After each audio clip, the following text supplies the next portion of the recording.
Olá, eu sou o Padre Beto e começa mais um Humanidade Livre, um programa que tem o apoio cultural do restaurante e açaí Gamboa. Você quer comer o melhor açaí de Bauru e região? Então vai ali na esquina da Alberto Segala com a Henrique Save, em frente ao Bauru Shopping. Ali tem o açaí Gamboa. E ali também do lado, na Alberto Segala, tem o restaurante Gamboa, que tem uma comida caseira, diversificada, churrasco. Ali eu almoço todos os dias. Então, recomendo para você, Restaurante Gamboa e Açaí Gamboa. E Humanidade Livre você conhece, é um programa de interação, você pode entrar agora no Facebook, entrar na minha página, curtir a página e lançar o seu questionamento, a sua pergunta, aquilo que você acha mais interessante a gente debater nesse programa. Que se você também quiser assistir os programas anteriores, está lá na minha página, todos eles, desde o início, e também na página da TVC Bauru, no Facebook. Você pode entrar lá e você vai encontrar todos os programas que foram exibidos aqui no canal 13 da NET. Mas entra aí para a gente poder conversar, para a gente poder interagir, entra na minha página, curte e escreve lá o seu questionamento, a sua pergunta, aquilo que você acha mais interessante. Eu quero mandar um abraço para o Alexandre Silva e também para a Ellen Josiane, que já estão aqui presentes com a gente. O João Francisco Correia, aliás, não é? Está aqui, não é? E ele já pede para a gente, já tem o pedido dele aqui, fale sobre o egoísmo, a origem de todos os nossos problemas. Pois é, o egoísmo é uma das características assim, muito fortes da pós-modernidade, né? Do nosso período em que nós vivemos. O homem ele se tornou urbano, não é? Se tornando urbano, ele ganhou essa característica do egoísmo. E o egoísmo aqui, ele não necessariamente tem que ser visto de uma forma negativa, tá? A princípio, não. Depois nós vamos ter o exagero do egoísmo, é claro. Mas, a princípio, eu pensar em mim, pensar na minha autoestima, na minha boa autoestima, pensar na minha vida, pensar nos meus projetos, pensar na minha família, não é? Isso tem um ponto positivo. Não é? E também nós temos que entender que nós nascemos, principalmente na pós-modernidade, nós nascemos egoístas no sentido de que nós amamos aquilo que nós somos. Tá? E é sadio isso. Não é? Pode ser o pior de mim. Eu gosto disso. Não é? Eu dou um exemplo da nossa característica egoísta de ser, quando eu vou fazer o número 2 no banheiro. Não é? Quando eu vou fazer o número 2 no banheiro, eu posso sentar no vaso sanitário, ficar lendo um jornal, lendo uma revista, até olhando o celular, por minutos e minutos, meia hora, né? E eu não vou sentir nojo. Por quê? Porque são minhas fezes. Porque as fezes são minhas. Agora, se eu entrar num banheiro que alguém fez o número 2 e não deu descarga, eu vou sentir nojo. Por quê? Porque as fezes não são minhas. As duas são fezes? São, mas as minhas são as minhas fezes. Portanto, não dá nojo em mim. Não é? Então, essa é uma característica estrutural do nosso ser, ou seja, nós somos egoístas a um ponto de que eu posso sobreviver, não é? Eu posso viver bem com aquilo que eu sou e com aquilo que me pertence ou é de mim, não é? E isso é muito bom. Agora, o problema é quando o egoísmo se torna exclusivista. Então, só aquilo que eu sou é legal, não é? Só aquilo que eu sou é importante. Somente a minha pessoa é importante. Eu posso até expandir um pouco isso. Somente a minha família é que importa. Não é? O resto é o resto. Então, quando o egoísmo se torna exclusivista, né? Ou seja, ele exclui o outro, aí se torna um problema para nós. Não é? E nós quebramos isso como? Nós quebramos esse egoísmo através da empatia com o outro. Hoje as pessoas, por exemplo, entram nos elevadores já olhando para o celular. Não é? Não há uma interação, não é? Com as pessoas no elevador ou então na rua, ou vizinhos, né? Entre vizinhos, né? Pessoas que são vizinhos há anos e não se conhecem, Então, esse egoísmo que exclui o outro, que ignora o outro, que é o mal do século XXI. Não é? Eu sempre procuro, eu moro em prédio, né? Moro em apartamento, e sempre quando eu vou no elevador, eu sempre procuro puxar o papo com alguém. Não é?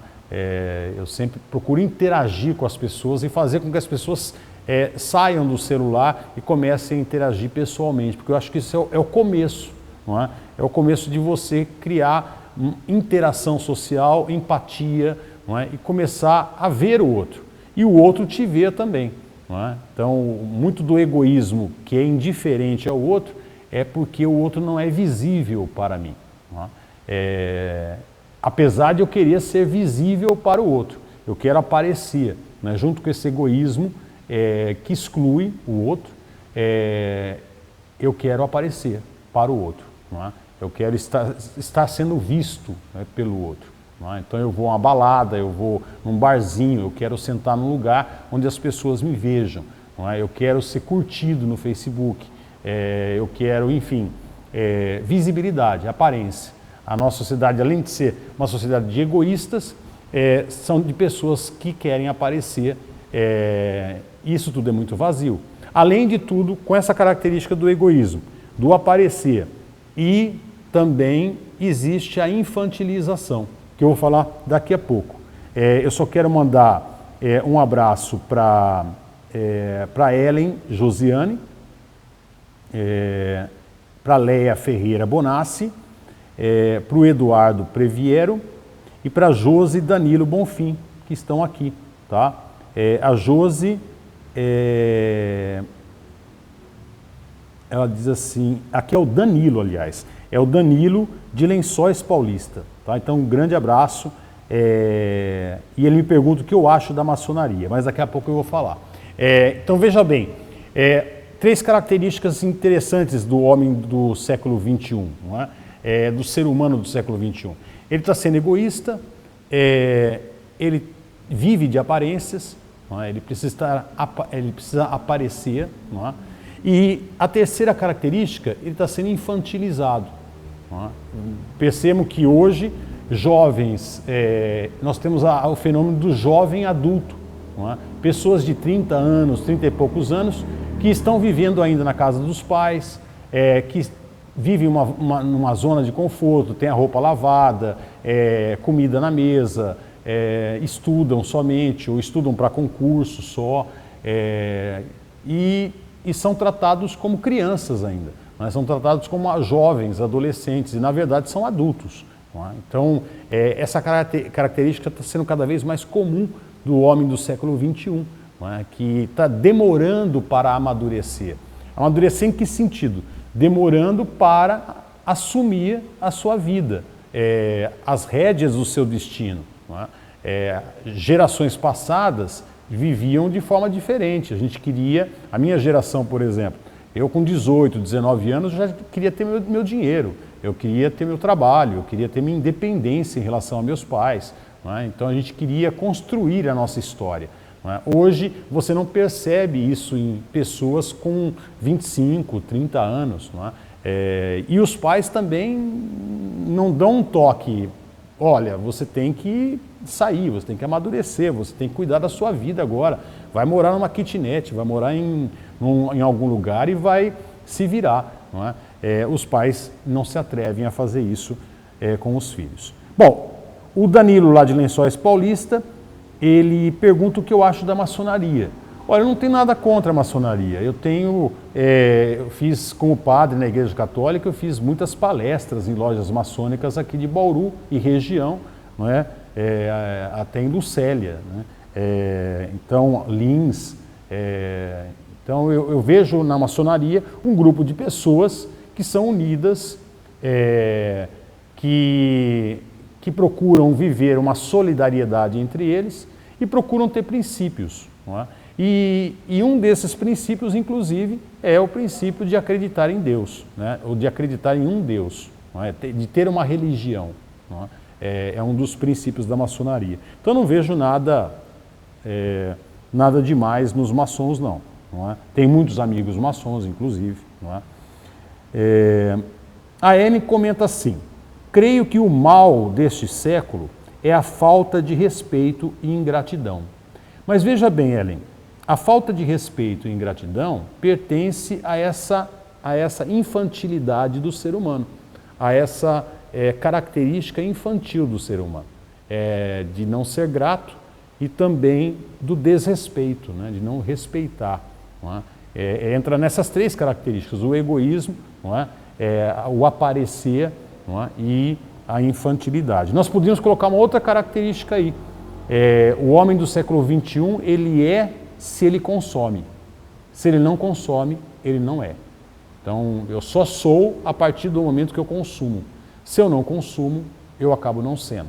Quer dizer, essa pelo menos é a ideologia que está aí fora. Não é isso que eu acredito, é claro. Rodrigo José da Silva, o que acha desses coach que utiliza das fraquezas das pessoas para tirar o dinheiro, colocando uma ilusão de sonhos e de conquistas? Rodrigo, eu acho um problema isso, tá? Primeiro, calma lá, eu acho que o coach é o conselheiro, ele tem que ter uma especialização, ele tem que ter realmente um fundamento, ele tem que ter uma formação, né, naquilo que ele vai aconselhar, tá? Segundo, há muito charlatão aí nessa área de coach, não é? Ele cria uma técnica de fala, acaba se tornando alguém convincente e acaba criando noções de prosperidade que, na verdade, outro dia estava vendo, eu não vou citar o nome, né? Mas ele estava ensinando que o sal grosso diluído na água, se você colocar nos cantos da sua casa, isso vai atrair prosperidade para você, não é? Enfim, eu acho que há muito charlatanismo aí no YouTube, por exemplo. Você pode ver muita coisa que é um besterol, não é? Não é assim que a prosperidade, você alcança a prosperidade. Segundo ponto desse pessoal é que eles cultivam o sucesso, não é? E sucesso não é tudo na vida. O sucesso, ele é algo que a sociedade capitalista criou. Eu tenho que ter sucesso, não é? Não, eu não tenho que ter sucesso, eu tenho que ser feliz, não é? E ser feliz é outra coisa, não é? Eu posso ter sucesso e não ser feliz. Há muitas pessoas aí que provam isso, né? Robin Williams, não é um exemplo, não é? E outros aí que se mataram também, não é? Cometeram suicídios, tiveram sucesso, mas não eram felizes. Não é? E o que é ser feliz? Ser feliz é eu poder olhar para mim mesmo e constatar que aquilo que eu sou e aquilo que eu faço tem sentido, tem significado. Não é? Eu não preciso ter sucesso para isso. Não é? Outro dia eu fiz uma comparação. Eu tinha muito sucesso na Igreja Católica. Eu era um padre que celebrava cada missa minha tinha 1.200 pessoas.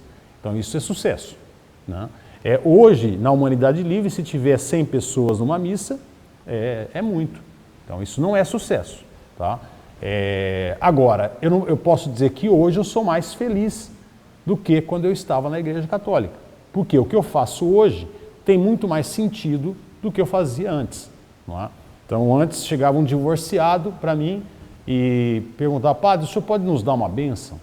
Não é? Eu tinha que negar. Me doía o coração? Doía o coração, eu tinha que negar.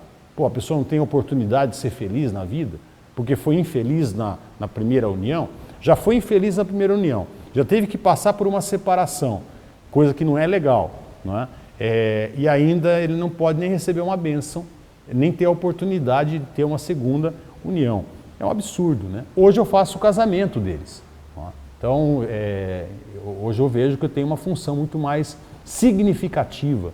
Então eu sou muito mais feliz. Sábado passado eu casei a Renata e a Daiane.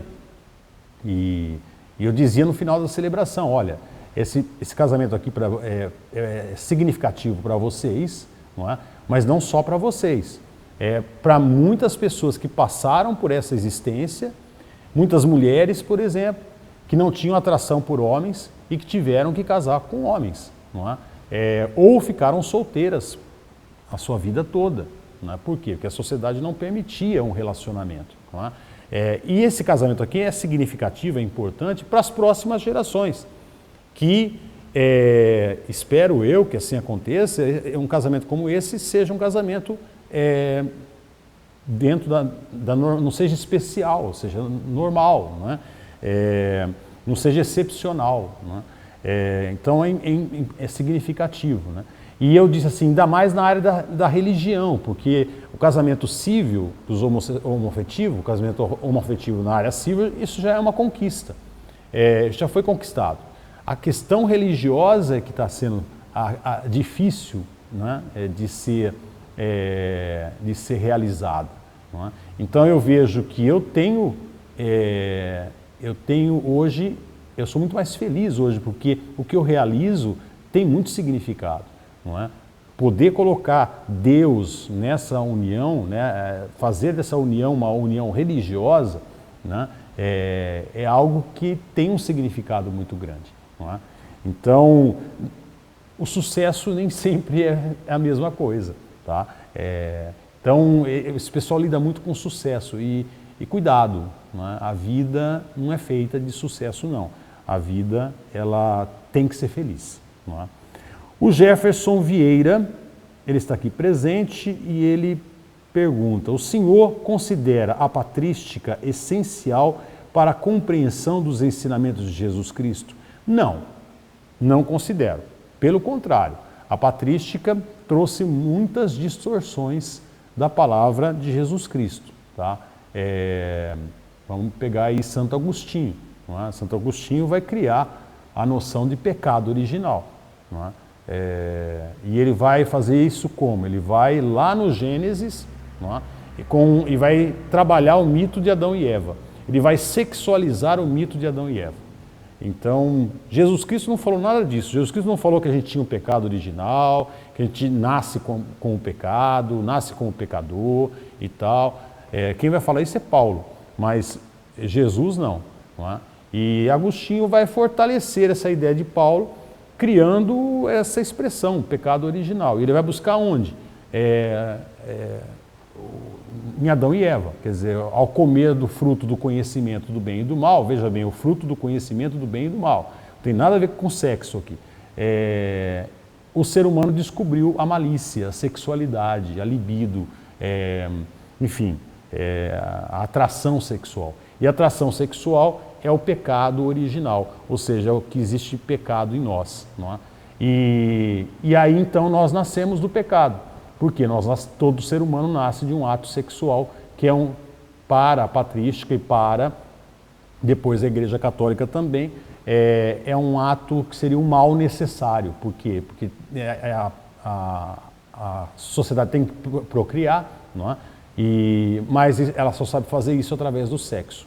Não é? Daí se criou na Igreja Católica o batismo de criança, que é uma coisa também absurda. Não é? Não sei se você já pensou nisso, Jefferson, mas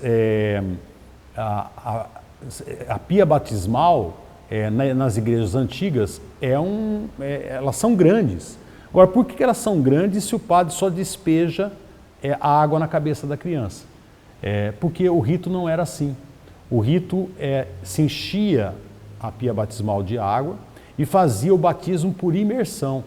Então a criança era trazida para a igreja, essa criança não era um filho de Deus, era uma criatura de Deus. Olha a diferenciação, tá? Criatura de Deus, filho de Deus. Criatura de Deus por quê? Nasceu do pecado original. Bom, os pais traziam essa criança para a igreja com uma roupinha e traziam uma roupinha branca, uma outra roupinha branca. E aí o padre tirava a roupa da criança, do bebê, e dizia: eu te batizo em nome do Pai, e do Filho, e do Espírito Santo. Quer dizer, emergia 3 vezes, né? E a criança então saía da água. O sair da água era como se fosse um novo nascimento, um nascimento na Trindade. E aí enxugavam a criança e vestia a criança com a roupinha branca. Por quê? Porque agora ela estava pura, ela foi lavada do pecado original. Né? Então, a patrística trouxe várias distorções aí. Tem um pai da patrística, que eu não estou lembrado agora, ele vai fazer uma escala dos anjos e arcanjos e serafins, não é? Enfim, são construções que distorcem o essencial que Jesus pregou, não é? Bom, Ulisses Bordim. Padre, você acha que Jesus vai voltar em forma de mulher? Olha, Ulisses, eu não acho que Jesus vai voltar, tá? Mas se Jesus voltasse para viver ou conviver entre nós, tá? Provavelmente ele poderia voltar como mulher, sim. Não é? Por que não? Não é? Veja bem, Jesus ele apareceu na Palestina, que era a periferia do Império Romano, então um lugar pobre. Não é? Ele apareceu como pobre, um carpinteiro, então marginalizado 2 vezes. Ele não aparece em Roma, dentro de uma família aristocrática romana. Ele poderia ter aparecido lá, na elite romana.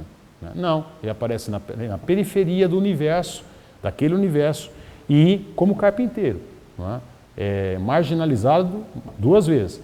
E ele aparece como Galileu, 3ª vez marginalizado, porque os principais movimentos revolucionários contra Roma saíram da Galileia.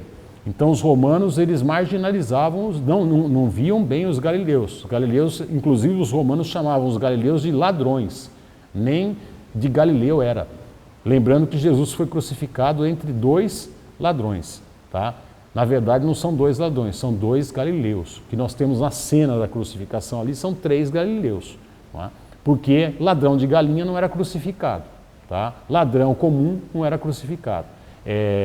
O ladrão aqui é referência ao Galileu, né? Então Jesus aparece realmente bem marginalizado, tá? Ele é a figura do marginalizado que se torna líder. Então, a mulher hoje ela ainda é marginalizada, né? Talvez Jesus aparecesse negro, mulher e lésbica, não é? 3 vezes marginalizado. Não sei, eu acredito que sim. A Shirley Silva. Padre, o que a sua igreja ensina de diferente das demais? Olha, a diferença da Humanidade Livre é o seguinte, que na Humanidade Livre nós só temos um dogma de fé. Existe um ser superior que quer que todos tenham vida e vida em abundância. Ponto final. Tá? Então, esse é o dogma, o único dogma de fé da Humanidade Livre. Existe um ser superior que quer que todos tenham vida e vida em abundância, sem exclusão. Ponto final. Nós falamos de Jesus Cristo porque eu venho de um berço cristão, então eu tenho uma identificação com o Cristo. Não é? Os padres que estão na Humanidade Livre, Padre Mateus, o Padre Camarinha, o Padre Alessandro, eles falam de Jesus Cristo por quê? Porque eles vieram de um berço cristão. Não é? Agora, se vier alguém de um berço budista, ele vai falar sobre Buda. Não é? Então, na Humanidade Livre não existe um paradigma obrigatório. Tá? E a humanidade é livre para crer também, para ter as suas convicções religiosas. Para nós não importa convicções religiosas do pós-morte, da metafísica. Não é? Então, eu tenho certeza que aqui na Humanidade Livre tem muitos reencarnacionistas. E tem pessoas que acreditam na ressurreição. Eu conheço uma pessoa que, pelo menos, que não acredita na vida pós-morte, não é? Mas que vem na Humanidade Livre. Então a humanidade é livre para crer. Eu acho que a grande característica da Humanidade Livre é essa liberdade de pensamento, de convicção que as pessoas podem ter aqui na Humanidade Livre. E todos possam, apesar das diferenças, não é, divisões, possam se amar, possam se respeitar. Porque para nós o que interessa é o que acontece aqui na vida. Não é? E nós não temos regras morais. Todas as outras religiões têm regras morais, nós não temos. Nós não temos nenhum comportamento moral que é exigido aqui na Humanidade Livre. Claro, tudo que descende do amor, não é o que nós pregamos. O amor é o básico nosso. Não é? Agora, regras comportamentais a gente não tem. Não é? Outro dia alguém chegou atrasado na missa, né? E aí eu falei no final da missa, olha gente, aqui a humanidade é livre, quem quiser sair, sai a hora que quiser, quem quiser entrar, entra a hora que quiser, não é? Porque nós somos todos adultos aqui e livres, não é? Ninguém tem que dar satisfação, não é? Ninguém vem por preceito também religioso, não é? Todo mundo sabe que eu não preciso vir à missa, não é? Para ter salvação se eu acredito na salvação, não é? Então, a grande característica da humanidade livre é essa. E nós procuramos ajudar o próximo, não é? Nós temos um projeto social aqui que é muito bom, que eu consegui reunir um grupo de professores de cursinho, não é?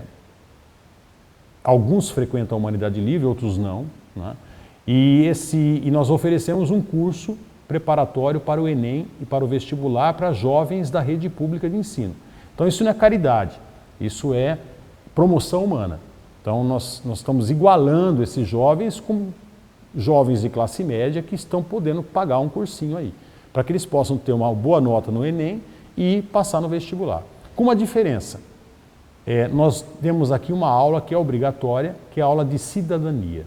Então aqui nós queremos não só que o jovem tenha uma boa nota no Enem e passe no vestibular, mas ele saia daqui com a cabeça cidadã, né? Sabendo dos seus deveres, das suas obrigações, dos seus direitos lá fora e o que faz um político e assim por diante.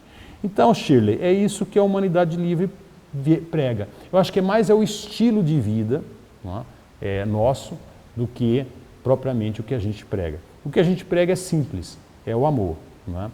A Kátia Luciana Dias está assistindo, um grande abraço. Roberto Santos, eu fiquei assustado quando o Papa Francisco disse que Jesus não era Deus. E o Senhor também já falou. Então Jesus se torna Deus após a ressurreição? Não. O que Jesus veio nos dizer é que nós temos que entrar num processo de deificação, de divinização. Tá? Todos nós, como ele entrou. Não é? Então não é que ele se tornou Deus através da ressurreição. Eu acredito que, e o único título que ele vai se dar é eu sou o Filho do Homem. Né? O Filho do Homem é o único título que ele vai se dar. E ele veio nos ensinar a sermos humanos. E quanto mais humano eu sou, mais próximo de Deus eu estou. Não é? Nós usamos a palavra humano de uma forma muito errada, para justificar os nossos erros, né? Então eu cometi um erro, eu falo assim, pô, eu sou humano, né, também. Não, o humano tem que ser usado de outra forma, não é? Não, eu sou humano, por isso que eu sou bom, né? Por isso que eu posso ser bom, por isso que eu posso ser melhor, né? Por isso que eu posso fazer as coisas, né? Por isso que eu posso me aproximar de Deus, porque eu sou humano, não é?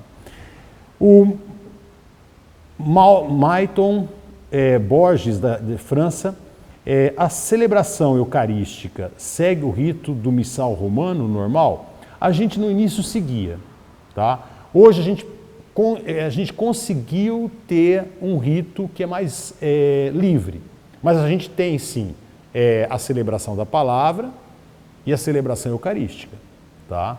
Mas não é exatamente do missal romano, não é? E nós também invertemos as posições, quer dizer, primeiro nós temos a celebração da palavra, que é a leitura do Evangelho. Nós não temos a primeira e a segunda leitura, quer dizer, nós não lemos o Antigo Testamento é coisa para judeu, e não lemos o Novo Testamento, como Atos e São Paulo, né, as cartas, nós não lemos, nós só lemos os Evangelhos. Aí nós partimos para a celebração eucarística. Aí depois, alimentados com o corpo de Cristo, com a Eucaristia, aí nós terminamos a missa com a homilia, ou seja, com a reflexão. Então o povo sai com a reflexão fresquinha na cabeça. Tá? Denise Lins também está aqui participando. Padre, é verdade que será autorizado o matrimônio do padre? Será opcional o casamento? Eu acredito que não. O que vai ser autorizado é na área amazônica que índios casados ou pessoas casadas venham a se tornar padres. Acredito eu que seja isso, tá bom? Gente, nós estamos terminando o programa, já estamos no final. O Ulisses Bordim fez um outro comentário aqui, mas aí eu vou comentar na próxima no próximo programa. E a Josi Danilo Bonfim também quero mandar um abraço para ela. Tá? Gente, agradeço a participação de vocês, muito obrigado. Desejo a vocês uma ótima semana, uma santa semana. Vamos fazer a diferença nessa semana e vamos procurar ser melhores nela. Tá? E até a próxima terça, às 23 horas, com mais um Humanidade Livre. Até lá.